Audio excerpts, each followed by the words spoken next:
Alors tout d'abord, je vous remercie pour l'invitation et je remercie M. Abdelrahman pour l'approche du genre.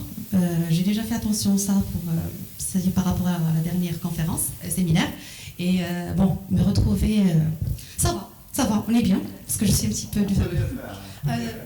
bon, c'est des débuts, c'est pas grave, mais c'est bien d'y avoir pensé, surtout que je suis un petit peu militante par rapport à cette approche, surtout en Haïti, où on n'a pas vraiment... c'est-à-dire de la présence féminine, d'accord, surtout à ce stage de carrière, on est un petit peu déjà prise par beaucoup d'autres préoccupations, un petit peu, c'est-à-dire en termes de priorité. Donc je vous remercie effectivement. Et ce qui m'a effectivement, qui a été abordé par M. Tracy, c'était très important parce que effectivement l'AI a révolutionné tout le monde. C'est-à-dire que ce soit dans les domaines, que ce soit healthcare, que ce soit effectivement tout ce qui est sécurité, que ce soit les finances, etc.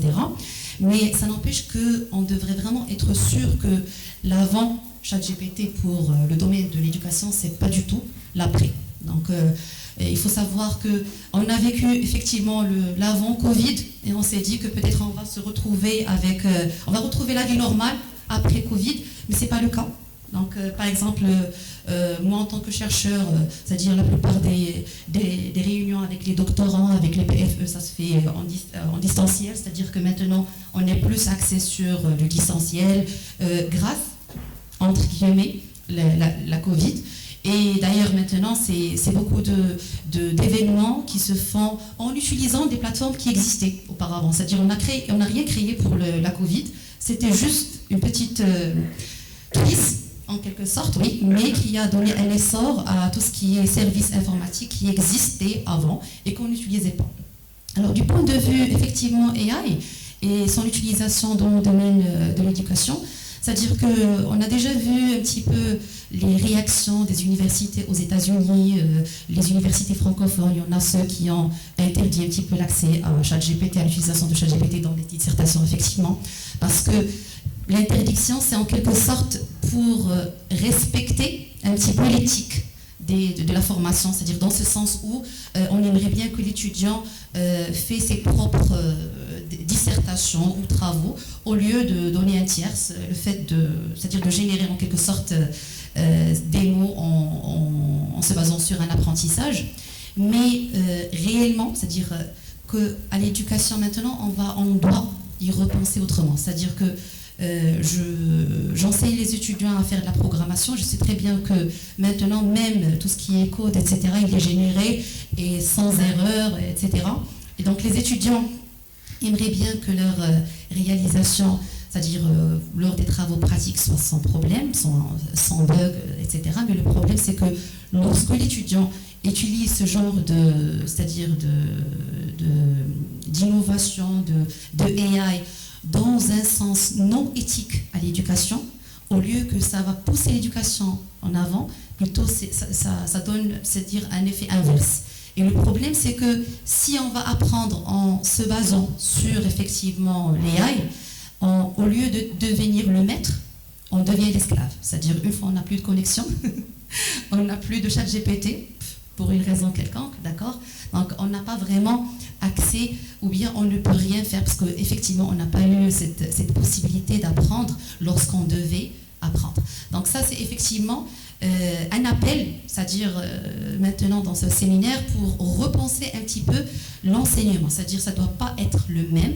Et du point de vue, c'est-à-dire tout ce qui est connaissance, etc., bon, le chat GPT, il peut faire effectivement, mais qu'en est-il par rapport aux soft skills, d'accord, qui ont été effectivement, c'est-à-dire abordés par professeur Tracy. Et donc, comment effectivement inculquer à nos étudiants, pendant leur cursus, nos ingénieurs, nos futurs ingénieurs, ces compétences de l'apprentissage lifelong, c'est-à-dire tout au long c'est-à-dire de sa carrière, parce que l'apprentissage, ça ne se termine jamais. Comment lui apprendre à innover, à penser out of the box, en quelque sorte.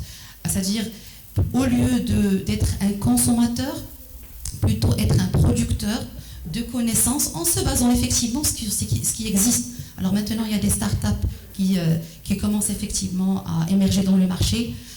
qui se base entièrement sur c'est-à-dire les génératives AI, effectivement, et qui ont une valeur, c'est-à-dire ajoutée extrême dans la société.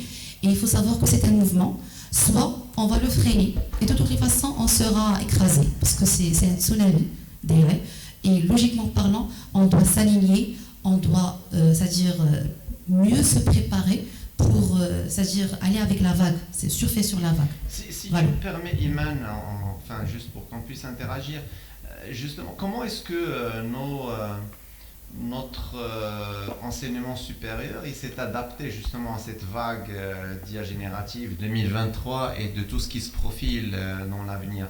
Est-ce qu'on s'est adapté? Est-ce qu'on a revu des choses? Est-ce qu'on a inculqué enfin, comment c'est inculqué des choses à nos futurs lauréats? Comment vous, par exemple, au sein de l'ESI ou vous-même, comment vous avez pris cette vague? Comment vous avez géré cette vague?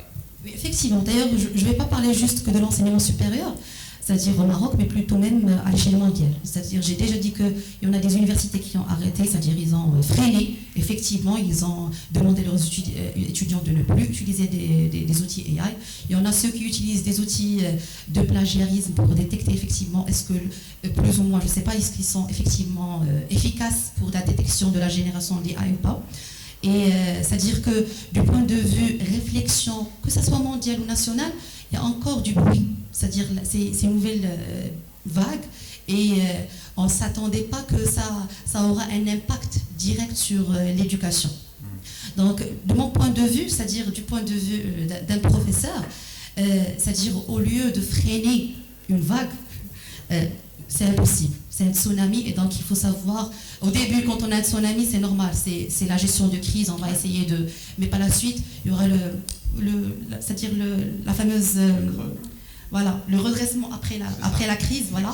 Donc là on est en train de tester, d'accord, donc à chaque fois je teste avec mes étudiants de nouvelles méthodes, que ce soit des méthodes où j'évite à ce que l'étudiant passe par ChatGPT, c'est-à-dire même s'il passe, il n'aura pas vraiment une réponse aussi précise. Et d'ailleurs, c'est effectivement le cas du professeur en philosophie, parce que quand on va pousser encore davantage l'étudiant à faire d'une réflexion, et une réflexion propre, et parfois, c'est-à-dire quand on va discuter avec lui et voir jusqu'à quel point il a pu construire, c'est-à-dire lui-même cette réflexion, là, c'est-à-dire les génératives AI n'ont pas vraiment une place c'est-à-dire à nous concurrencer. Mais est-ce qu'il ne faudrait pas qu'on repense notre modèle d'enseignement? Bien sûr.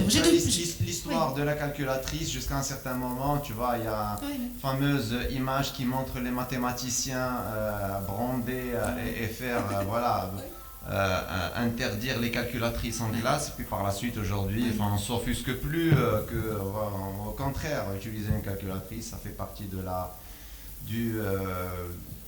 voilà, des choses communes, normales, dans une classe d'école. Oui, effectivement. C'est-à-dire que ce que j'ai fait, j'ai lancé un appel à repenser l'éducation. C'est-à-dire qu'on ne peut pas, avec les moyens, d'accord, d'aujourd'hui, les AI, les génératives, c'est-à-dire le cloud computing, etc., on ne peut pas utiliser le modèle avant. C'est-à-dire on doit repenser. Mais à l'heure actuelle, tout le monde, ce qu'il est en train de faire, que ce soit dans l'éducation, c'est-à-dire nationale ou internationale, en général, c'est des tests jusqu'à trouver peut-être une méthode. Tout à fait.